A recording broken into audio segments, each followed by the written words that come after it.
Good morning and welcome to your Feel Good show. This is Espresso on SABC3. Well, things can't be that great or you can't be feeling that good if people always ask you, but why are you so fidgety? Why aren't you paying attention? Where did you put your lunch money? There's clearly a problem if you can't focus on one thing at a time. And here with us, our nutrition expert from Vital. Andrea, how are you? Good, thanks.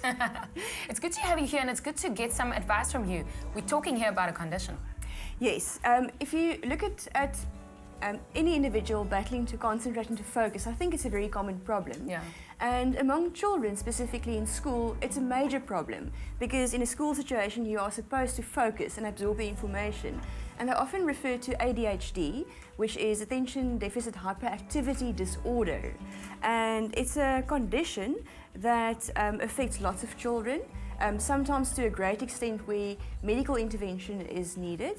But there are lots of children that can benefit from some nutritional input.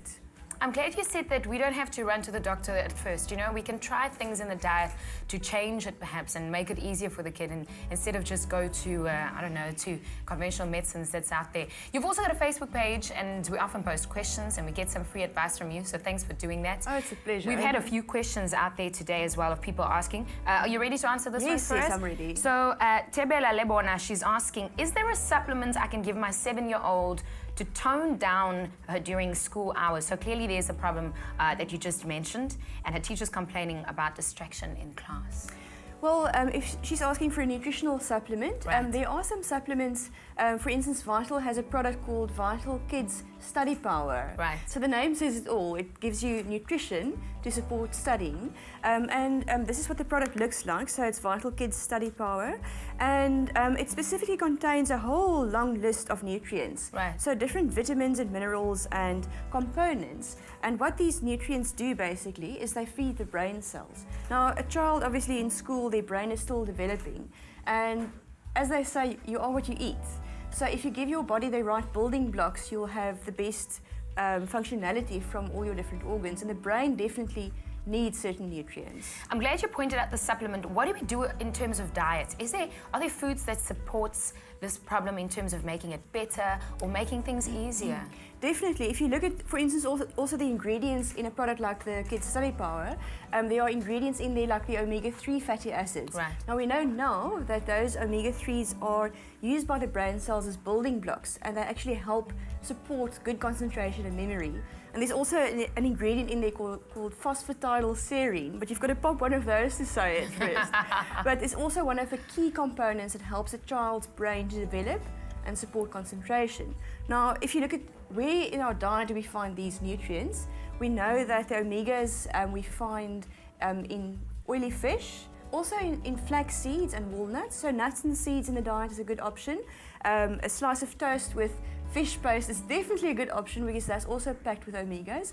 So in addition to supplementation, that's a good idea.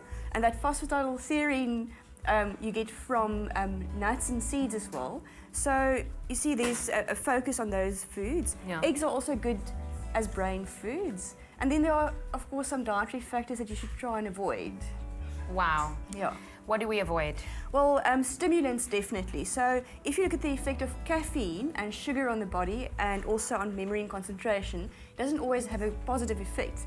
It stimulates your brain, but it may overstimulate your nervous system. So it's important for mums to look out for caffeine in their children's diet and try and avoid that. And caffeine you find, of course, in coffee and tea, and in some chocolate flavored. I was going to say that in sweets as well, in some of these. Yeah. Yes. So the chocolate flavored beverages also, and also the chocolate flavored cereals, not the best option necessarily for a child that has concentration problems, and to also look to cut out those extra sugars and refined starches. So a good breakfast option, for instance, would be a muesli that's not sweetened. Vital makes the low GI original muesli. There's no sugar added, and with a low GI, it means that it helps sustain the energy levels better, and that supports good concentration and focus a lot better. Give us that Facebook page again, because we'd like to post more questions. The advice is free and it's really good. How can we get hold of you? Well, the Facebook page is called Andrea Du Plessis, Vital Expert. And it's not a personal page that you can become a friend. It's a page that you need to like, and then you can post your questions and I'll answer them. Just don't be her friend, okay? Just like it and post your details. Thank you, Andrea. That was really valuable. Well, we got to learn about all of that, and hopefully it will help you along the way as well. I tell you what else will help us. Our tech guru. He's really good at what he does. Trust vital for your family's health.